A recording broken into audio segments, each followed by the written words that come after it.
time when people are coping with being at a new level. You can't constantly go up and up and up because the human mind can't cope with all of that stress. So one thing I think would make a great segue to, and jumping around on our little our sheet here, is multiple intelligences. Okay, all right. Want to talk a little bit about what that is first, and how that kind of corresponds to everything that we're talking about? Yes. Okay. So Dr. Howard Gardner from University of Harvard, professor of education, right, and researcher, came up with multiple intelligences, and he said that we have 7 to 10 of these intelligences, and he did not say that they are finite. Right, so you'll sometimes see like these little, like not too long ago I produced I shared an infographic that showed the multiple intelligences, but not everyone operates in all 10. So some people might operate out of 7 of them and not operate out of any 3 of them at all. And they're also not finite. This one doesn't end, this, and where that one begins, there's some overspill. So these are the things like interpersonal learning, intrapersonal, rhythmical learning, visual, kinesthetic, environmental, these types of categories, verbal, logical, mathematical, right? So all of these categories of learning, but they're not finite. There are no real true boundaries. People draw lines between them, but Gardner would say those lines don't exist. So then when somebody, I think it was Bloom, came and turned it into learning. So then someone else came along and turned those into, quote, learning styles. And in 2013, and there's an article in the Washington Post about how Gardner was furious that multiple intelligences had been simplified and sort of dumbed down, and then also created a situation where people were kind of getting locked into boxes like, okay, this is your learning style. But in reality, it's kind of a fluid situation. So it's a situation, like, think about this, if there's some task that you do and you sort of get in the zone on that task and you're plugging away at it, and then all of a sudden somebody comes and they ask you a question, right? And you're just not ready to answer that question because you're using a certain modality to do the task that you're on. And so a distraction comes, and you're not ready to answer a question about, what are you doing this weekend? Because you're so much into the modality that you're using. Now, when it comes to tennis, probably, and most sports skills, the 2 most important modalities are the visual and the kinesthetic, right? But we also have to realize that our students might be really strong in modalities that aren't really going to work so well with learning tennis because they're trying to be logical about hitting a tennis ball, or they're trying to be analytical about it, and that it's just, unfortunately, it's just not really going to work. I mean, at some point we have to take people out of what they're comfortable with, and we have to get them to use these underutilized modalities. And I do believe it's almost 100% universal with people who can see and people who can feel that nearly 100% of people have the capacity to learn visually and learn kinesthetically, because otherwise you wouldn't be able to walk and talk. Yes. So anyway. So when we have these multiple intelligences, and then we've got these learning styles. So how does that all go into playing with each other as far as an effective filler filter that the coach is trying to get into the player. Okay. Well, let's back up for a second. I think, this all sounds like mumbo jumbo, but let's get practical for a second, because I think the number one thing that I see with adults is especially when they come for their first lesson, there are a couple of common things I see. I see people trying to analyze what's happening. So instead of watching me demonstrate the stroke or guiding them or feeling what it feels like as I guide them through the stroke, instead of experiencing that, they're in their head in a modality of analyzing what's happening.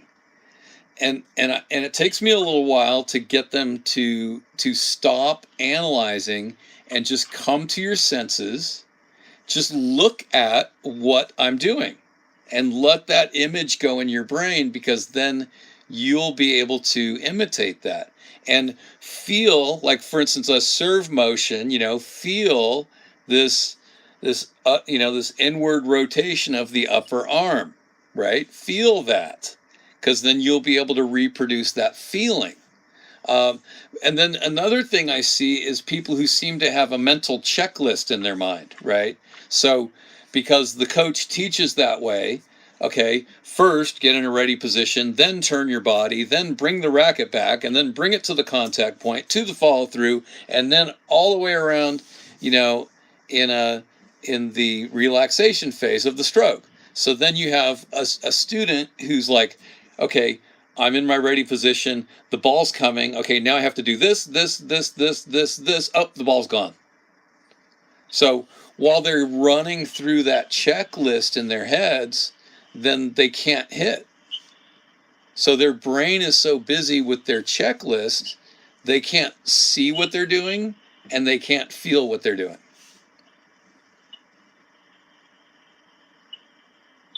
I think that's very important that, because a lot of coaching, we talked about what a lot of coaches do, or maybe not a lot of coaches, but what the number one top things that coaches do to lose their players, and that's overcoaching, giving them too many things to think on at the same time.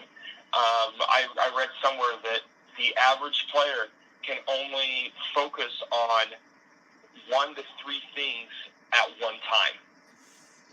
So if you're telling them to follow through higher, but to load on the outside leg and to turn here and brush up on the ball and blah, blah, blah, blah, and next thing you know, they're thinking about 45 things, and they forget about the main thing, and that's hitting the yellow fuzzy over the net. Yeah, and I as much as possible, I try to get them to only pay attention to one thing. You can hold one thing in your mind at a time. And now if you were trying to pay attention to 2 or more things, then you would have to shift quickly from one to the next at the right time. I think more advanced players can do that. But it's a little more difficult. But I'm really big on, I'm going to introduce one thing. We're going to focus on one thing. And then very often I catch my player thinking about something else other than the one thing that we're working on. And so I'm like, what are you thinking about? Oh, I was thinking about, and I'm like, well, wait a minute. No, we're focusing on this. Do you want to ditch that and focus on the other thing that you were thinking about? It's up to you. What do you want to do? I mean, so most often they realize that what they're doing is a mistake, and they decide to focus on the one thing we're focusing on. Sometimes we realize, oh no, really that's what we need to be focusing on, because that's what the student is so much more interested in. So, there's a decision to be made at these moments.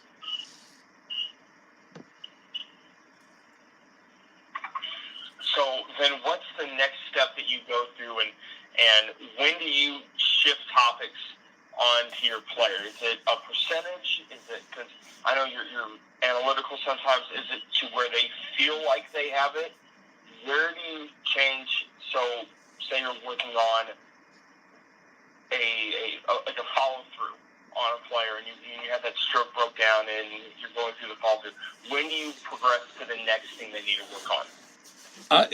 It's I don't know this it's kind of an art, I think, because I don't think there's a science to it that I know of, but this is where I think you have to understand your student, because some students are dutiful soldiers who will do the same thing 100 times, and they know they want to be a pro, so they signed up to work on it, so they're going to do it until they have it darn near perfect, and you can't stop them. That's a pretty small minority right there. And then you have creative types who get really bored really fast if they have to do something more than 3 times in a row the same way. So, and then most everybody's somewhere in between. So a lot of times I will ask them, I'll look for signs of boredom. And then a lot of times if we've been working on ground strokes and now we're rallying and working it out in a live ball situation, I will sometimes ask them, how many more balls do you want to rally? 5, 10, 20. And it's really interesting how, some people say 5, some people say 20, some people say 40. And I'm like, okay, let's do 40. I mean, if you want to do more, let's do that. I mean, but I'll monitor that. I mean, if we've rallied 20 balls and now they're starting to look lackadaisical, then I say, do you really think it's realistic to go to 40? Because I don't want you to be. I mean, I think boredom really gets in the way of good learning, and so does having the challenge level too high. And the challenge level too high also comes into that effective filter thing that I guess we're going to talk about. So one thing I told a player about 8 years ago, and I told them that they need to eat their vegetables. And what I meant by that was, this may not be what they want to do. This isn't the cake, the ice cream, the cupcakes, the brookies, whatever you want to put it. But this is the stuff that's going to make them a better player. And then that's why I think it's important that with every player that you coach, you have outlined goals. So you can fall back on to their goals, saying, this is what you wanted. And that way you have a roadmap of success. You know exactly that if your player just wants to be a recreational 3-0 player and they don't care about being average and they're just okay with being there at the 3-0 level and they just want to learn how to hit the ball, then you know that you can go one way with them. But if your player wants to get up and get to 4-0, 4-5, or you have a junior player that they want to make varsity on a very competitive high school team or even play beyond high school, then you have a path that you know which road they want to go down. And I think that having the expectations being laid out, saying that, okay, these are your goals may not be, you may not reach your goal by this amount of time, but let's do everything we can to reach your goal, then that may keep them away from, going to those outside things like, oh, you want to work on hitting tweeners for 10 minutes? Okay, that's fun, but is that going to be what you get to the next level? Right. Well, there's a phrase that I like, and I use this on the court a lot, and it says, discipline is remembering what you want. So, I like that. Thank you. And no, and the more I think about that, the more there's a lot of depth to that. It sounds very simple, but as you think about it, it's a very, very deep quote. So yeah, I mean, when you establish goals and then you're working towards their goals, and then if they really are committed to their goals, I mean, maybe even sometimes they need a kick in the butt, right? I mean, sometimes I'm like, no, suck it up, because if we don't get through this right now, then we've lost a day along the path towards getting you to that, collegiate level. So no, sorry, you need a higher level of determination at this moment. So there's a time and a place for that, but I think you want to reserve that kind of coaching for those players that are receptive to that. I used to summarily beat everybody up, but now I've learned to only beat up the people that want it.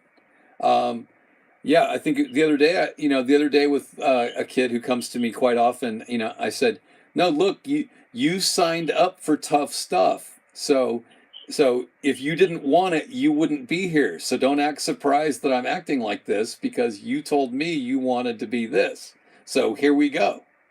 Um, and it's really funny to see them try to hide their little smile, when you get after them like that and remind them, that you care about their goal. They like it. You know, and this goes to a mindset shift, analytical, 110% to an awareness of a normal effort.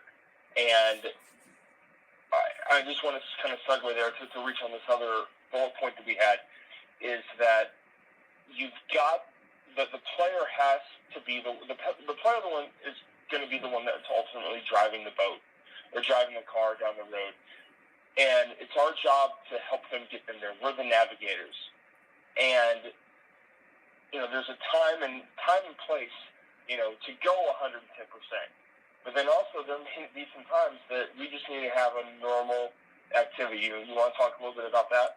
Well, first off, I don't know where the extra 10% comes from. So I'm a big believer in teaching them what 100% actually looks like. So I find very few people who actually give 100%. So I start there. My experience from seeing kids try to give 110% is that because then they get overly tense, that now they're about 90% efficient because they're going to be making mistakes. They're going to be tense. They're not going to have the ability to have fluidity in their shots. So I never ask for 110%, but I will let them know if I see 95.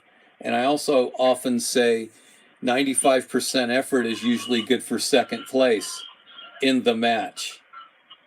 So yeah, teaching them how to approach 100% effort is really important.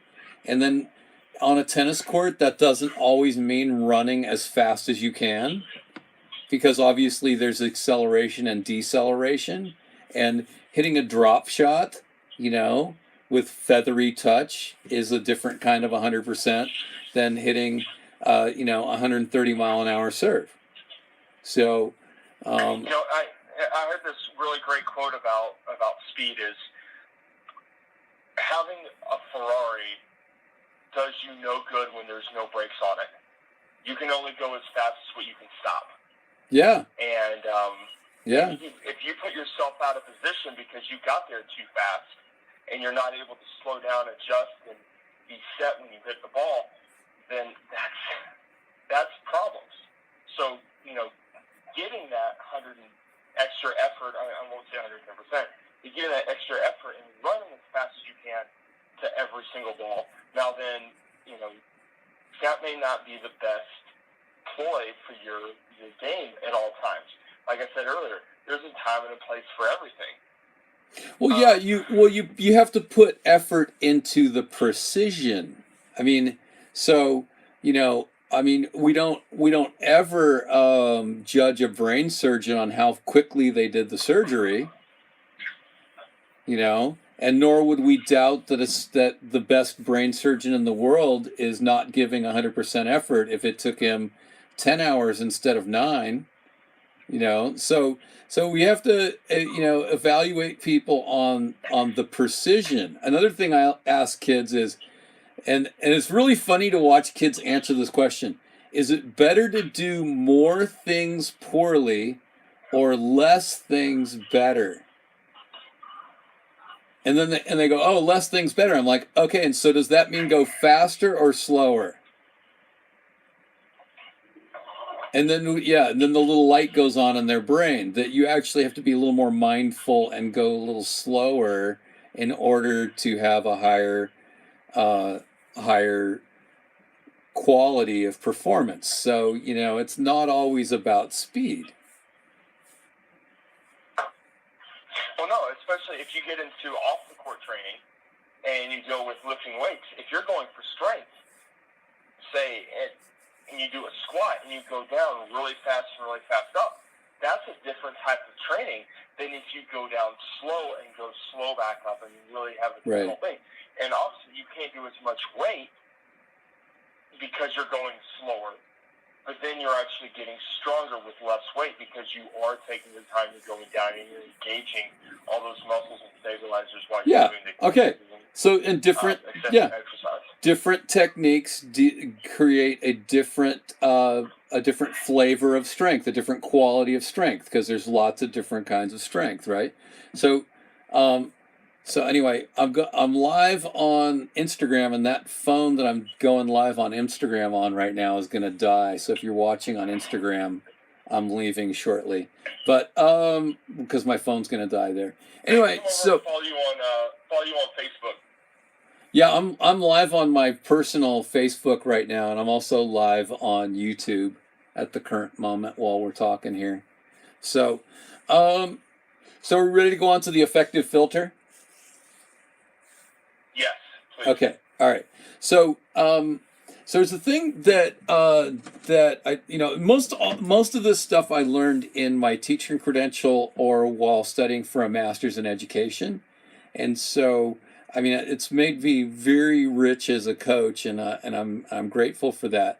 So one of the things that we get into in classroom teaching that I think also affects the tennis court is the affective filter. It's AFFECTIVE, not effective. So it's affective, and that really means it's how you're feeling. So it's essentially your anxiety level, it's your confidence level, it's how worried are you, how calm are you, so it's the experience of the player, and one thing that research has clearly shown is that players or people who are feeling more anxious have a higher affective filter, which means that they're not able to learn as easily. So, there's part of the reason why the first few days of classroom school go so slowly is because, they just want to get the kids feeling comfortable in the classroom and, here's the syllabus, here's the book, these are your classmates. And give kids a day at least to get used to their surroundings because they're not really going to learn anything the first day. And so so the affective filter that we have on the tennis court is really it's something that coaches can set the tone of making the tennis court a safe place to learn. Now, don't hear me wrong, all right? Don't hear me wrong. I'm not saying create a safe space, all right? Because I would never ever say that. But it is important it's important for the coach to create an environment where there's very little risk of injury, that people respect each other, that there's confidence that actual teaching will take place, and that a coach will go out of their way to sort of try to understand the student and teach them the way that they learn the best, and try to touch on teaching different ways. If you're teaching a group, then you need to come in with different modalities of ways to explain things. Here's an example from a math class that I was teaching that I think makes a big difference, and you can apply this on a tennis court. I had a certain group of kids in my class that just didn't seem to be getting it, and I was very curious why they weren't understanding. I have somebody talking to me on Instagram here, so no, I can't do that. Okay, anyway, so tennis major, hello, my phone's gonna die there, so anyway, thanks for saying that. But anyway, back to the thing. So what I decided to do is work out some problems without talking. So I put a problem on the board, and I did a line of algebra, and I just showed what I did, and then I showed another line, and I showed what I did, and I just pointed at it, and then and then I wrote a question mark on the board, and I circled it like, do you have a question? And this drove some kids absolutely crazy that I wasn't talking. But then all of a sudden, one kid in the back said, "I get it."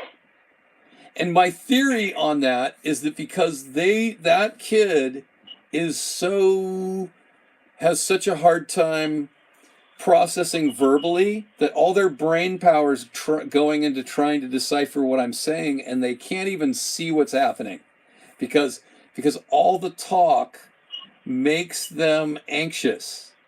So if we can teach without talking some, if we can sometimes explain every little thing, if we can give them experiences where they see it, if we give them experiences where they feel it. That's why I'm a big believer in different teaching aids like the foam balls and the shoot trainer, because they can experience the feeling of the different kinds of resistance, and then it just saves you like a 30-minute lecture. But ultimately, the affective filter has to do with creating a low anxiety experience for as many players as you can.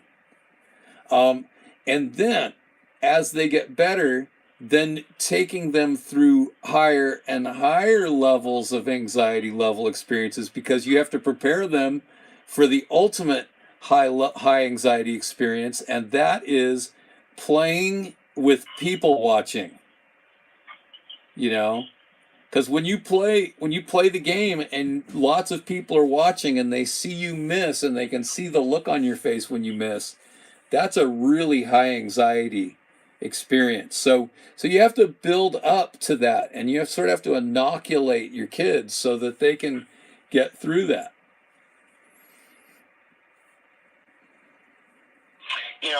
I'm glad you brought that up. Is one thing that I think that we may have a hard time delivering to students is because we want to make sure they're busy at all times, is having that feeling that they're being watched. And when they go to an event, when they go to a tournament, when they play a league match, it may be the last match on, and you may have 5, 10, 20 different people looking at you playing, and it's really hard to replicate in practice, because a lot of coaches are trying to get everyone hitting at the same time. What are some of the things that you may do to get players used to having eyes on them? Oh man, you're bringing some really sinister things to me. Okay, with my high school teams, when I know that everybody's on the same page and everybody knows that no joke that we pull on you is meant to be personal, then we might do a thing called point and laugh, right? So let's say we're playing practice matches and somebody makes a horrible error. Then I'll be like, all right, everybody point and laugh at Mike, right? So all courts stop, all eyes on Mike, point at Mike, ha ha ha, Mike, right? And then what that does, it kind of, it takes away the sting of it. I mean, it's, for the moment, it's sort of funny and embarrassing. And then when you realize, okay, I survived that, then missing an actual shot in an actual match where no one's really pointing and laughing doesn't seem as bad.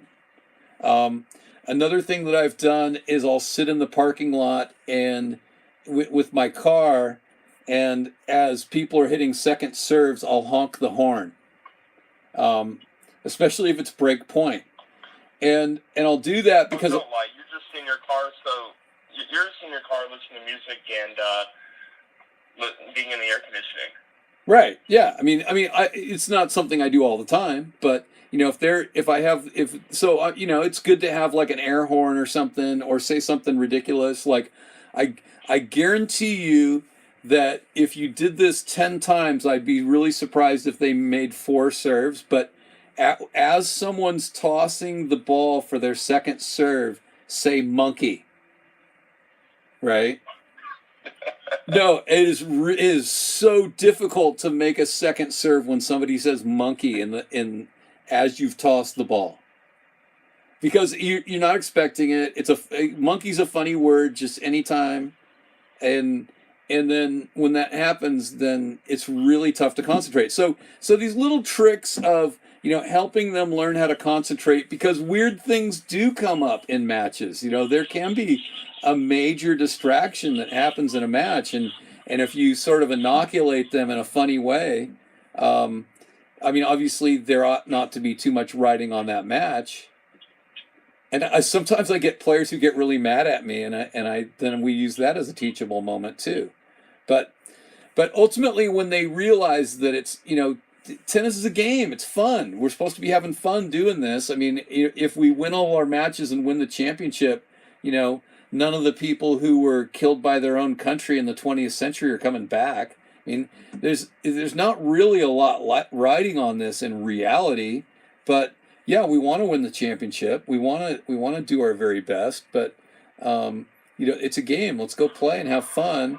And I want to do the very best I can to inoculate you from these other anxieties that might pop up. So we're going to screw around. We're going to make fun of you, but in a way that's not meant to be personal. So and that's one thing I do in my practices is you try to focus on what you can control, and that's your energy, your effort, and your attitude. You can't control that you're honking your car horn or blowing a horn or anything. That's just something you're going to do. Just like at the U.S. Open, they can't control. Now, they did divert some of the planes, but you can still hear the planes. You can still hear the subway. Right. Players just are going to have to get through it. Right. And growing up, I played a lot at Vincent's Lincoln High School in Vincent's, Indiana. Well, their marching band was one of the top marching bands in the state of Indiana. Guess what we heard when we were playing tennis in the afternoon? You heard the drum line of the marching band practicing because they're going to a competition in the next couple of weeks. And